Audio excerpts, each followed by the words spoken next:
इस वक्त माहिर कानून बाबर अवान ने हमें ज्वाइन किया, उनसे बात करेंगे। बाबर अवान साहब बताइएगा, चीफ जस्टिस ने आज को नोटिस दिया है और अभी तक जो डिटेल सामने आ रही है उसके मुताबिक 9 रुकनी लार्जर बेंच तश्कील दिया जाएगा और ये कहा जा रहा है कि इल्म में आया कि 90 रोज़ में इलेक्शन होने हैं और अभी तक इस हवाले से कोई पेशरफ्त नहीं हुई है। आप कैसे देखते हैं सारी सूरत हाल को? Thank you. पहली बात तो ये है कि ये बतौर वकील मेरे लिए और बार एसोसिएशन के लिए और वकला बरादरी के लिए बड़ी अच्छी बात है कि मुल्क एक आईनी इबहम में धकेला जा रहा था और अब आईनी इबहम से आगे 2 सूबों के जो गवर्नर थे उन्होंने सीधा सीधा आइन तोड़ने का ऐलान किया। उन्होंने कहा जी कि हम नहीं मानते, हालांकि आइन के आर्टिकल नंबर 105 में लिखा हुआ है कि जो ही असेंबली तोड़ी जाएगी तो फौरी तौर पर पहला काम जो गवर्नर करेगा, ये आइन की जुबान में बोल रहा हूँ, वो ये है कि वो फौरी तौर पे जनरल इलेक्शन की डेट देगा असेंबली टूटने की सूरत में। वो डेट देने से ये दोनों इनकारी थे। फिर साथ ये गंभीरता में इजाफा हुआ तब जब इलेक्शन कमीशन ऑफ पाकिस्तान ने, जिनका जो इलेक्शन एक्ट है 2017 का, आप अगर तारीफ देखें, इसकी डेफिनेशन देखें तो वो सेक्शन 2 रोमन 6 के अंदर आती है और जो सेक्शन है वो 57(1) है। उसमें लिखा हुआ है कि जनरल इलेक्शन के लिए मुशावरत होगी सदर पाकिस्तान की इलेक्शन कमीशन के साथ। इलेक्शन कमीशन को 2 खत लिखे सदर पाकिस्तान ने और वो एक ऐसे सेक्रेटरी इलेक्शन कमीशन साहब जिनकी वायद खिदमत ये सामने आई है कि उन्होंने फवाद चौधरी के खिलाफ झूठा पर्चा दर्ज करवा दिया था, उन्होंने जवाब दिया ये इलेक्शन कमीशन की तरफ से, हम आपसे गुफ्तगू नहीं करेंगे। वो गुफ्तगू करने के लिए लाहौर चले गए गवर्नर के पास, जिसकी किसी जगह कोई कानून में गुंजाइश नहीं है। तो ये दूसरा, फिर फेडरल गवर्नमेंट ये भी मौक़िफ़ ले रही थी कि हमारे पास पैसे नहीं है। वो ये भी कह रहे थे कि कुछ इतलात ये सामने आई कि जी वो कहते हैं कि जी हम सिक्योरिटी भी नहीं दे सकते। इसके बावजूद उन्होंने जिन बड़े शहरों में 40 सीटों का इंतखाब अनाउंस किया था, वो उन्हीं में शामिल हैं सूबों में जिनके अंदर 2 सूबों के अंदर जो जनरल इलेक्शन है वो कराने थे। इन हालात में जो 3 रुकनी बेंच था, बेसिकली उन्होंने प्रपोज किया कि ये इतलात हैं और इनकी रोशनी में आज ये बहुत खुशाइंद बात है कि चीफ जस्टिस साहब ने आज खुद नोटिस 184(3) के नीचे लेके 3 सवाल जो हैं वो सारा कवर करते हैं सब्जेक्ट। मैं थोड़ा सा उनको एक्सप्लेन कर देता हूँ।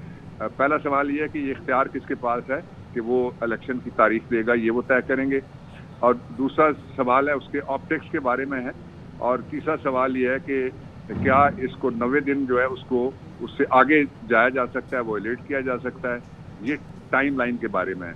तो ये एक अच्छी बात है कि मुल्क की वो अदालत जिसके पास आइनी प्रोविजंस के बारे में, वो आखिरी अदालत है जिसका फैसला आइन में लिखा हुआ है कि पाकिस्तान की सारी जुडिशल अथॉरिटी और एग्जीक्यूटिव अथॉरिटीज़, उनके ऊपर वो हावी है। एग्जीक्यूटिव अथॉरिटी में सारे जुडिशरी के अलावा इदारे शामिल हो जाते हैं। तो इसलिए ये इसको खुशाइंद इक़दाम मैं तहरीक इंसाफ की तरफ से भी कहना चाहूँगा। अच्छा बाबर साहब, ये कहिए 9 रुकनी लार्जर बेंच तश्कील दिया गया है, इतने बड़े लार्जर बेंच की क्या ज़रूरत पड़ी थी? ये तो बहुत अच्छा हुआ कि एक लार्जर बेंच तश्कील दिया गया, इसलिए कि सवाल बहुत बड़ा है।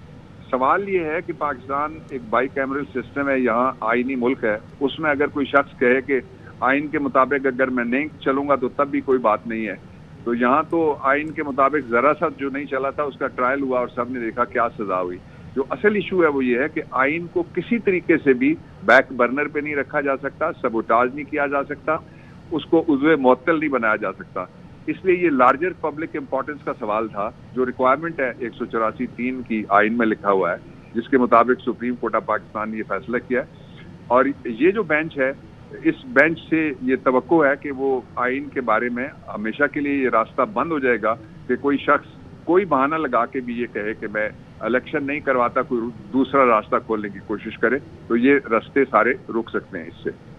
बाबर साहब, ज़ाहिर है अब आप तहरीक इंसाफ का हिस्सा भी हैं, तो आज ही वज़ीर आज़म गुफ्तगू करते हुए कह रहे थे कि सदर साहब ने किस कानून के तहत, इख्तियार के तहत ये कहा कि इलेक्शन की डेट के हवाले से 9 अप्रैल की जो तारीख सामने आई थी सदर मुमलिकत की जानिब से, तो क्या आप समझते हैं कि तमाम तर मामला जिसमें वज़ीर आज़म मजम्मत का ख़त लिखना चाहते हैं सदर को, ये भी सब ज़ेर बहस आएंगे इस केस में जो उसको नोटिस दिया गया है चीफ जस्टिस साहब की जानिब से? मेरा नहीं ख्याल कि कोई खत इस तरह का कोई लिखा गया तो वो ज़ेरे बहस आ सकता है, लेकिन ये उन्होंने अपना इरादा जाहिर किया आज। नहीं, इरादे तो उनके भागने के भी हैं, मुझे इतला मिली है। तो वो सारे इरादों पे तो गुफ्तगू बाद में होगी जब वो भागेंगे अपने बड़े भाई की तरह। मैं जो आपको बता सकता हूँ, आपने बहुत अच्छा सवाल ये किया कि किस कानून के तहत सदर ने ये सवाल किया है, अगर इम्पोर्टेड वज़ीर आज़म ने, तो मैं उसका जवाब देना चाहूँगा। वो कानून है सेक्शन 57 इलेक्शन एक्ट 2017 के कानून। ये वही वज़ीर आज़म है ना जो पूछते हैं कि इसका उर्दू में इसको क्या कहते हैं, हालांकि बोलते पंजाबी उर्दू दोनों हैं। इतने बड़े वो अंग्रेज हो गए जब से वो हैट पहनना शुरू किया है। तो उस दिमाग की खराबी पैदा हुई है उस हैट की वजह से। उन्होंने जजेस के आज जो नेम कॉल किए वो नहीं करने चाहिए थे। आला अदलिया के बारे में सिटिंग प्राइम मिनिस्टर, इस तरह की अनप्रेसिडेंटेड बात है, उनको शर्म करनी चाहिए, माफ़ी मांगनी चाहिए कौम से भी और अदलिया से भी और वकला से भी माफ़ी मांगनी चाहिए कि उन्होंने ये नाम दिए। पहले नवाज शरीफ हमले करते थे, फिर उनकी बेटी को उतारा गया और आप ये में आए। तो इसलिए मेरे ख्याल में ये सारी चीज़ें सबसाइड हो जाएंगी जब कल से समाअत शुरू होगी सुप्रीम कोर्ट ऑफ पाकिस्तान की। और उन्होंने बेसिकली पैरामीटर्स 3 सवालों के अंदर तय कर दिए। तो ये जो उनकी पॉलिटिक्स है, जो डिविसिव है, जिसके जरिए से वो तकसीम करो और रूल करो, लड़ाओ और रूल करो, हमला करो और रूल करो, तकसीम करो, खरीदो, लोगों को कमज़ोर करो, इदारों को उनका सत्यानाश करो, उसका रास्ता बंद करने के कोई सियासी जमातों के पास तो कोई तरीका नहीं था। तो ये आइन के पास एक तरीका है कि इलेक्शन कैसे हों, कब हों। ये एक चीफ जस्टिस साहब का और जो 3 रुकनी बेंच था जिन्होंने ये प्रपोज किया और इनिशिएट किया, ये एक बड़ा इकदाम है। इसकी तरफ पूरी कौम अब देखना शुरू हो गई है और इसके जरिए से मुस्तकबिल में ये रास्ते, आइन तोड़ने के रास्ते बंद हो जाए। ठीक है, बाबर अमान साहब साथ ही रहिएगा।